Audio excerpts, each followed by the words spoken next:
I say time, you say come. Time. Time come for young people. Time come for move Andrew out of power. Let the people go. The line stop here. The game done. Time come. So when them cutting ribbon over hospital with them paint up, we're going to cut hernias. We're going to cut fibroids, cancers. Don't believe in me. I'm not Jesus. Believe with me. That better can come with Mark Golding as Prime Minister. The dreams you dream today will be the reality he creates tomorrow. The people of Jamaica are ready for change. Everywhere I go, I see the wind of change blowing. Somebody asks me, Perry, why aren't you a labourite? Me ever fresh, me not green. No, we say one blood and comrade victory. We are going to Jamaica House. We are rescuing Jamaica, and Mark Golding will be the next Prime Minister. Power to the people. Power to the people. A corrupt government cannot liberate the people. If the head of the stream is corrupt, the entire river will be also. A blessed good day to you, my wisdom warriors. Wagwan. I hope you guys are in good spirit. My wisdom warriors, may I tell us news. Prime Minister Andrew Holness' wife, Gillette Holness, name suddenly appears on deceased Melissa Silvera family land title. Breaking news, everyone. It was brought to my attention, yes, that Gillette Holness' name suddenly appears on Melissa Silvera's family title. I do not know where this investigation is heading, but interesting developments.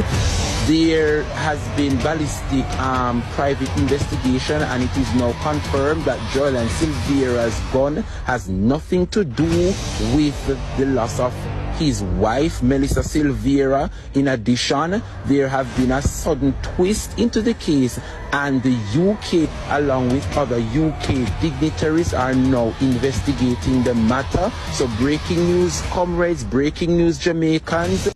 Cornwall Regional Hospital has become a symbol of the severe inadequacies and inequalities in our healthcare system, where patients are left to languish without basic care. 3 weeks ago, I visited a constituent suffering from serious diabetes-related complications who had been admitted nearly a week prior to my visit. Shockingly, we couldn't locate him on any ward, only to discover he had been sitting on a chair in the accident and emergency area for the entire duration, nearly a week. He wasn't alone. Numerous other patients were found on chairs, the floor, and even on cardboard.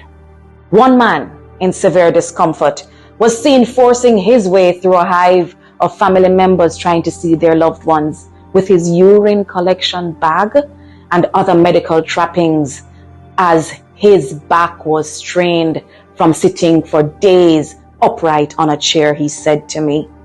This past week, I was approached by a desperate family seeking help to find a bed for their mother in Kingston. This middle-aged woman is suffering from a brain tumor, and while she has insurance, still she cannot have surgery due to the lack of beds at Cornwall Regional.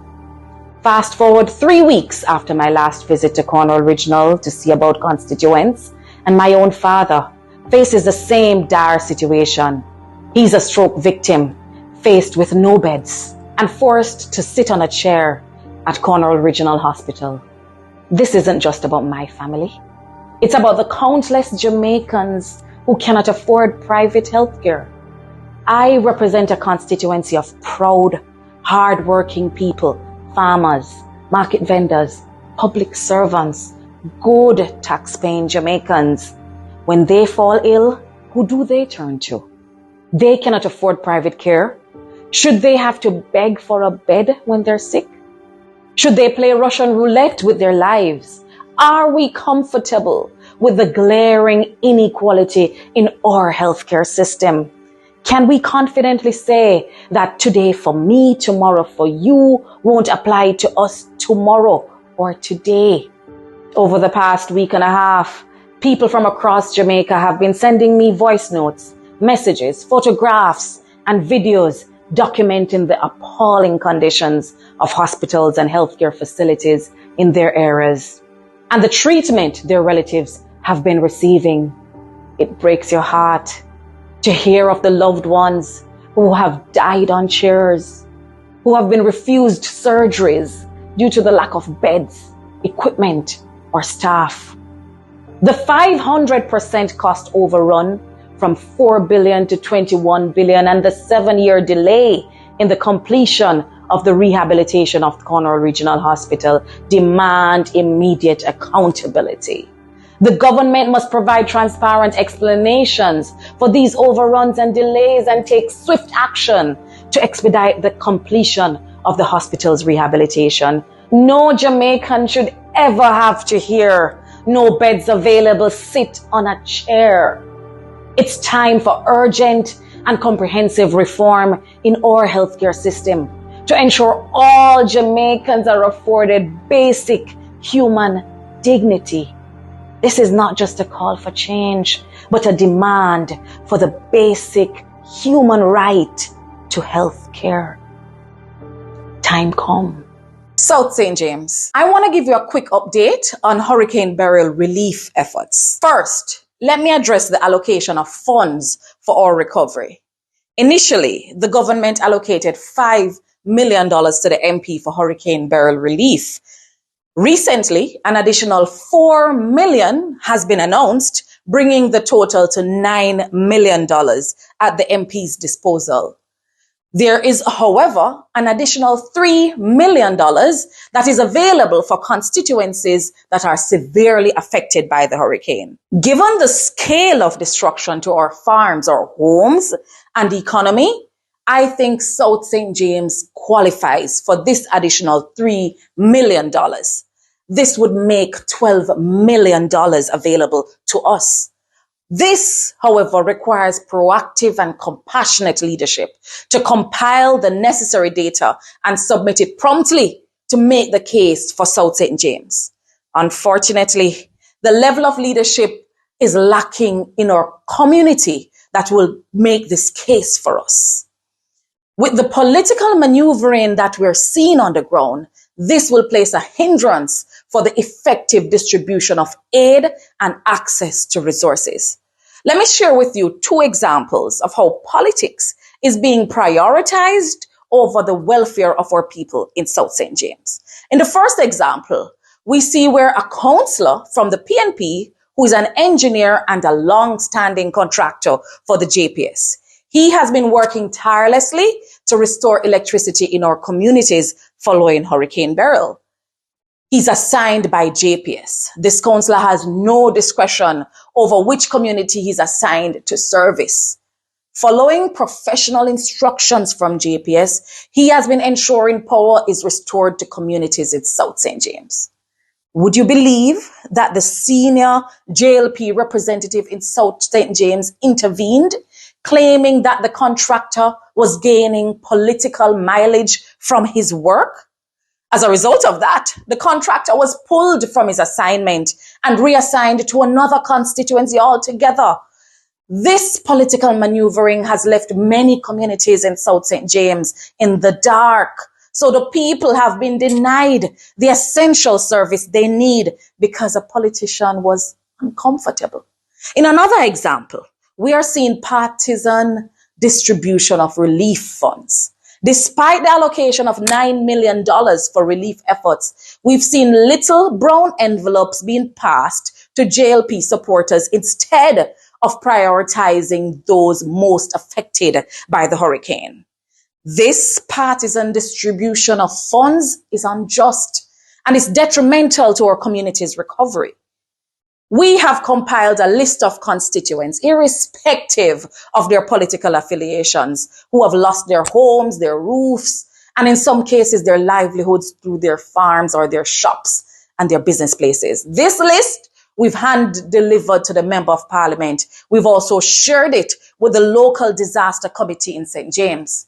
Yet, we have not received a response or seen significant movement towards providing relief to these people. Misallocation of hurricane preparation funds. From the initial $5 million, the MP allocated $200,000, he said, to each of the 3 PNP councillors. Despite these councillors having direct access to the people, $200,000 is what he has made available to them. To date, the PNP councillors have submitted the necessary invoices as requested by the MP, but they have not received any care package to get to the community, while of course the MP is out issuing his packages to the people who support him. We urge our Member of Parliament to adopt a developmental approach and to prioritize the needs of our people over political patronage. The people of South St. James deserve swift and fair distribution of aid, especially those who are most vulnerable and have been severely impacted by Hurricane Beryl. South St. James, we are a resilient people. We've withstood natural disasters and years of underdevelopment, but our resilience should not be an excuse to neglect us. The destructive politicization of the burial relief effort must end now. We call for a serious, comprehensive approach to identify those genuinely in need and provide them with the resources to rebuild their lives. We need visionary leadership that puts people above politics. An 18-year-old sixth form student from a prominent Kingston High School was shot and killed Monday during a pre-dawn break-in at her family's home in Smoky Vale, St. Andrew. According to police reports, the tragic incident occurred around 1:40 a.m. when an intruder broke into the residence and began ransacking the premises. For the next few weeks, motorists will continue to utilize the Maypen to Williamsfield leg of Highway 2000 toll-free until the implementation of charges sometime in October. So listen to me. I knew all of this that they were doing was to gain political points, Jamaica. I knew it. I said it. Not only me, most of the bloggers was talking about it. But uno na look pan we. Well, no, me na look pan uno. Uno better make the JLP blogger them come and stand up for uno and talk for uno, because uno just sit back and make Andrew Holness trick uno. Look at this now. Look at this now. Toll charges coming next month for Williamsfield Highway, says NROCC. Hey, me feel laugh at that uno. Me, uno think me gonna come back out here and defend uno? Me not doing it. Me not doing it, Jamaica, because uno sit down every single day and make Andrew Holness trample upon uno. Uno stand up and make Andrew Holness raise the politician pay to 300%. Uno no do nothing. Uno no do shit. Uno make Andrew Holness use NHT money, build up houses and sell it to foreign investors. And uno no do nothing. Uno just sit down so. Eh? And me now if you come defend uno, me not do it. Me not doing it. Me say I will be here watching slowly because uno not take telling, so uno have to feel it. Anyway, me moving on because right now big protests are going in St. James. Take a listen to this. Public passenger operators who have to traverse the Montpelier Main Road in St. James withdrew their services early Monday morning. My people, the drivers elected to park their vehicles along the roadway and instead took to the streets to protest the poor and deteriorating conditions of the road. Let me ask you something, taxi driver, because you come like you don't have on a head pound nobody. So, you mean if you tell me, say, you don't protest none at all during election, you wait till after election, then you come and protest, you no say so, no sense. Me always out here a defend uno, but me tell myself say me stop defend uno. Make the JLP blogger them come out and defend uno. I never hear a JLP blogger come out and stand up for the Jamaican people. The only person they stand up for are Andrew Holness. The only person they stand up for are Andrew Holness. We the bloggers always out here stand up for uno. Most of the time when we speak, and so comes to see Andrew Holness come out. But let me see who I got stand up for no. Come I want to know if this makes sense. Me want to know if this makes sense. Uno taxi driver. Uno just a come out now, today. Really and truly? Eh? Why uno never come out for election day and protest? Uno have the whole week before election for protest. Uno sit down, uno up and down in a green ban and all over the place. And uno never see the road is bad. Wait, all upon election day, uno never see the road is bad. And then all after a sudden uno come out. Let me tell you, no, you better uno go back in. You better uno go back in on a time wasters. Be nice uno make. Pure nice on the make. Me now look pa uno, done with uno. Because I was out here preaching to uno day in and day out. And uno no up on the ears. And listen, uno outside a protest bar road. Uno wait. Uno so have to stop run taxi. Uno so have to stop run taxi. I true uno no have no sense. Uno no say what Andrew Holness do. And you want us to bring in more of the yellow bus. The whole of you soon have to come off of the road. When me tell you these things, you no believe. You just watch and see what Andrew go do. And I don't want to come out and make no noise. When you come out and make noise, the police will lock you up because you a time waster. Before you go out and go vote for a better government, vote for policies and procedures. No, you no care. You no believe in a policies and procedures. You believe in a money, taking money. You don't believe in a changes. Me say, Andrew no fi fix no road. A road fi stay like that. You don't say at 28 years a road is like that. Might as well Andrew no fix it. You make Andrew trick about Sparks program. Look over this how I go on right now, over St. Thomas. Nesta Morgan now do no Sparks program again. And I tell lie about PNP this and PNP that. Eh? Hey, me say, you do not even know what in store for you. I'm sorry for you. I'm sorry. I hope the JLP blogger then come help you. Because as I said, I never see a JLP blogger out here standing up for the taxi man them. Never. My people, take a look at this. Brother,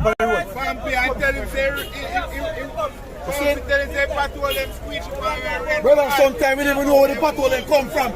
We don't know where they come from because you boom and your motor vehicle bottom. And guess what now?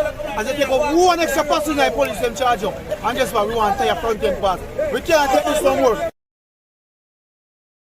We want road. Today we do some part. Today. I want a 28 year. Come here, come on, come take a walk.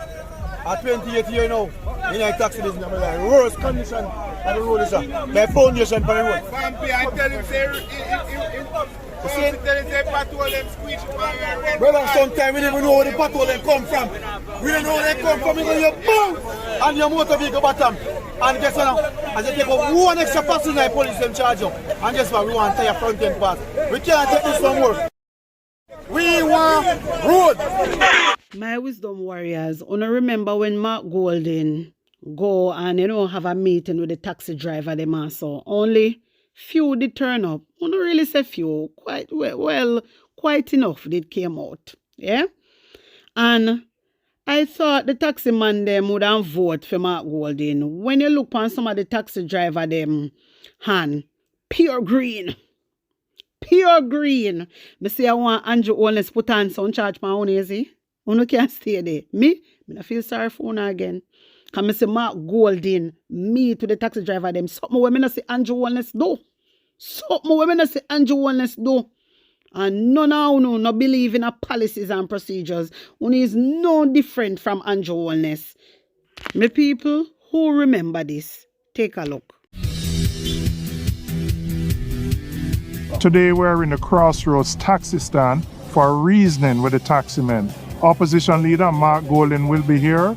Myself as the Member of Parliament, Dennis Gordon, who is our caretaker MP, and Michael Phillips, who is a spokesman on transport. And we're really here to understand from the taximen what their issues are, what they would like to see a future People's National Party government do to support their industry, which is an essential service.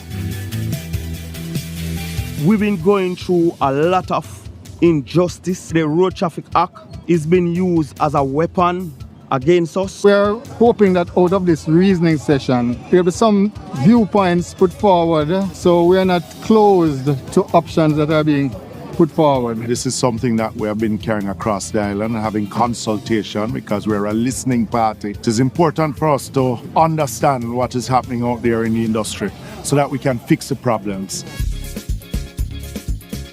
We know the importance of the transportation system to the economy and society as a whole, and we know that there are a lot of issues, a lot of challenges in the sector, and as a government in waiting, it's important that we try and understand it from multiple points of view, and obviously those who are delivering the service now, their points of view are extremely important. You move a lot of passengers through East Central, and the Transport Authority is domiciled in East Central. So I'm keen to listen, to hear from you, and then to go back to the drawing board to see how we can craft policies that will down to your greater benefit. We all have the same type of license and we all operating in the same mode of operation. Within the KMTR, you have limited legal rules that is established by the Transport Authority. It is the same Transport Authority that gives us the Hackney carriage license under the condition that we can operate with Hackney carriage as route if we collect the road fare. So why is it our car have been taken up for contrary in certain locations and not in certain locations? It doesn't make any sense. We in the People's National Party don't think that the industry is filled with rapists and thieves. We believe that the industry is made up of hard-working investors in a public transport system. I am told that we contribute somewhere between 7.4 to the GDP of this country, and if we are doing that, we are more than important. What we really need is a framework that is based on principles of mutual coexistence, of an orderly system of transportation that allows the Jamaican people to be transported safely and in dignity, in conditions that are conducive to them being productive at the workplace, and when they get home, they feel that they have had a good day's work and they've got home safely. And we also want a system where the operators feel valued, feel respected, and also understand the importance of playing within the rules of the system. As a taxi operator, we do need, upliftment, and anything to uplift the country, it is good. So I appreciate everything that you guys do. Power. Straight power. Power to the people. My wisdom warriors, Mark Golding is the only leader I see do something like this. Mark Golding is the only leader I see do something like this. Then go out in the street and listen to the people. When me tell us, listen to the people. Have meeting with the taxi driver them. Ask them what them want to do or changes them want. And when I see these labor rights in a green banner, whatever they want to call it, and green shot, I come like you don't have no sense. Me say, you not even know. So you don't read, and you don't watch parliament, you don't know what go on. And when people come out, bloggers come out and talk to you and explain to you chat boy, let them tell a lie, but no worry on yourself. And you no want, and you no get.